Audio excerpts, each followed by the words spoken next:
My dog attacked my stalker after he broke into my house. Now my SIL says my dog is too dangerous to be around my niece. Feel like I'm going crazy. This is kind of a complicated story, but I'll just get into it. I 28F used to be in this controlling, kind of abusive relationship. When I finally broke it off a year ago, my ex started showing up places, trying to get me to take him back. Eventually, it developed into full-on stalking. He would show up at my work, and took to just waiting outside of it after he was banned, leave notes on my car when I was at the grocery store, leave all kinds of flowers outside my house and then stick angry notes on my door after he saw me throw them in the trash, wrote me all kinds of weird, obsessive emails and letters. I've had to change my phone number 3 times. The behavior escalated over time and got scarier/more threatening. In one instance, he started a small fire in my driveway, but the police couldn't get enough evidence connecting him to it. It was after that instance that I put cameras in my yard. I previously only had them pointing at my doors. I was horrified to learn that the police couldn't do shit about any of this until my stalker actually was caught doing something illegal, like breaking into my house. At which point, I might already be dead. I decided I wasn't spending the rest of my life waiting for the other shoe to drop, so I got a handgun and a concealed carry permit, took some self-defense courses, and started doing strength training. I also looked into getting an attack dog, but after all the money I'd sunk into my other methods of protection, they were prohibitively expensive. So I went to my local animal shelter and got the scariest, meanest-looking dog I could find. This is where Thor comes in.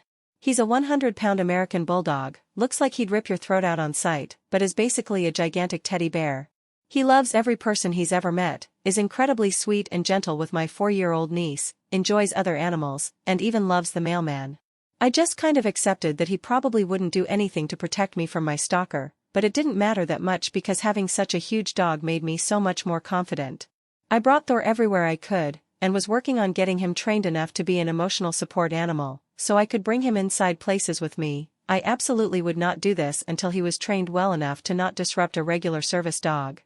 Last month, I woke up in the middle of the night to Thor whining. I was groggy and thought he had to go to the bathroom, so I got out of bed and opened the door. At that point, my house alarm went off, and pretty soon after that, I was face to face with my stalker. I started screaming and went to run for my gun. Before I could do anything though, Thor ran across the room in full attack mode.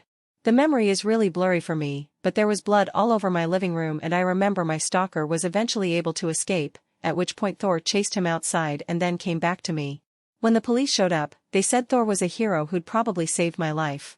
I don't want to list what they found in my stalker's car after they caught him, and I'm shaking a little as I type this, but I'm sure he was going to bring me somewhere and kill me. It looks like he's going to prison for a long time though, so my nightmare is over. Pretty much everyone in my life thinks Thor is a hero, except my SIL 32F. She and my brother have a 4-year-old, the one I mentioned above, and she says she doesn't want Thor around her, the child, anymore. She says since Thor has snapped in the past, he could do it again, so he's not safe to have around kids. We used to see each other a few times a week before she decided Thor was dangerous. The way she words this makes me really angry because Thor didn't snap. He saw a stranger break into his home, heard his owner scream in terror, and reacted to defend me, himself, and his house. Nothing about that screams dangerous around children, to me, unless my niece is also going to break into my house and threaten me. This is also a very emotional issue for me because Thor isn't just a dog to me. He's my safe place, my hero, the one who protected me and kept me safe when no one else could. I've also gotten increasingly anxious since this happened, and I can't go anywhere without Thor. I barely leave my house, pay to pick up my groceries from the store instead of going in because I know Thor isn't allowed inside, and all my friends know that if Thor isn't welcome in their house, I'm not coming either, although they're perfectly welcome to come hang out at my house instead. I am really going through it, and am working with a therapist to overcome this. Luckily my office is still fully remote, but I need to be able to go back to work once we're in person again. But I really need my brother and SIL support. I think my SIL thinks I'm just pouting, and that's why I won't just leave the dog home and come over without him. I don't know how to explain to them that the fear hasn't stopped just because my stalker is in jail. It's actually a lot worse than it was before. I've already suggested they come over and I crate Thor, but that wasn't good enough for her. What can I do to make her understand the situation better? Update. I definitely didn't expect my last post to blow up the way it did. Thank you so much to everyone who commented. I appreciated that I got advice from all over the spectrum, from people who completely agreed with me to people who completely agreed with my SIL, and people who thought both of us had a point. It helped me see that the problem is more complicated than I thought, which helped me understand that my SIL wasn't just being a dick. It also helped me decide what things were and weren't fair to be angry about. I also appreciated seeing a few people comment making fun of me for needing my dog with me, and the majority of people yelling at them and saying I was acting pretty reasonably for someone who endured a violent attack. I don't want to be seen as someone delicate, and I'm glad that most people don't see me that way. Reading everyone's comments, I had this moment where I was like, yeah, they're right. I did almost get drug out of my house and murdered just a few weeks ago. Who the hell are these people to say how I should act? That felt really good and I really appreciated it. Anyway, the conclusion I came to in all of this is that while my SIL is well within her rights to protect her daughter, she went about it in a way that disrespected me, both as a friend and as a victim of a very recent violent attack.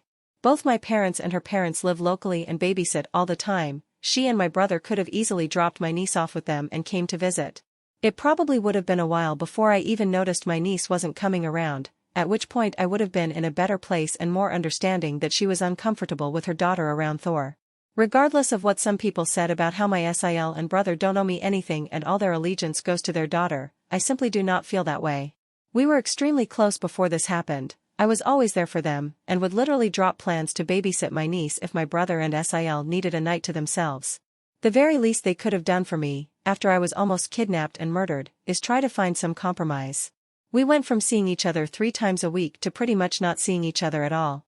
Even if they weren't okay with me crating the dog, they could have easily dropped their daughter off with grandma and grandpa for a few hours so I wouldn't feel completely isolated. I also have a yard, so they could have come over with her and we all could have hung out outside, while Thor stayed inside.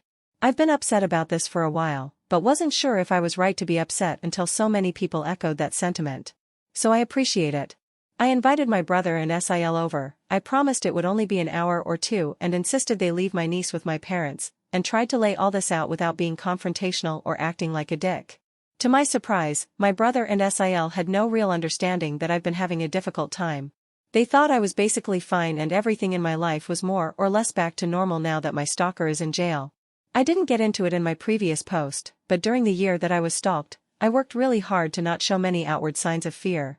I even made jokes about having a stalker.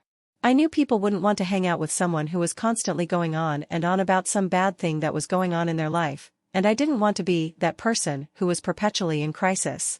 And more than that, I just didn't want to always be thinking and talking about having a stalker.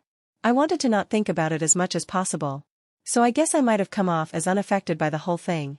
I'm not sure if I totally buy that they didn't know I was going through something traumatic and that it was taking a huge toll on my mental state.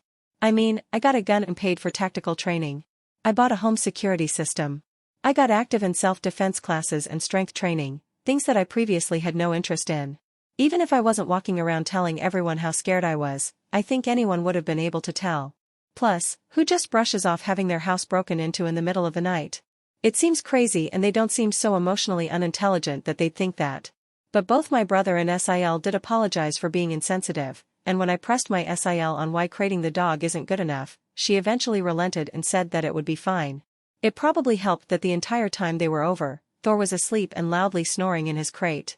The paranoid part of me is convinced they just don't want to deal with me in a fragile state, made up an excuse about my dog, and are now just going to come up with some other excuse about why they can't see me. I invited them over for dinner in a few days and they're coming, so I guess I'll just have to see from there. I can't stress enough that these used to be my best friends, and I'm heartbroken to have not had their support. I've been trying to rely on my friends more now, and thankfully they've all been really supportive.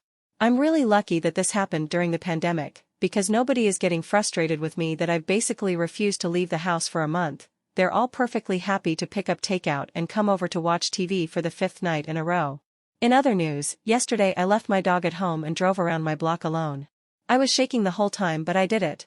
I keep trying to remind myself that I spent a whole year fighting back even though I was utterly terrified. I can't just lay down and die now that I'm so close to getting my life back.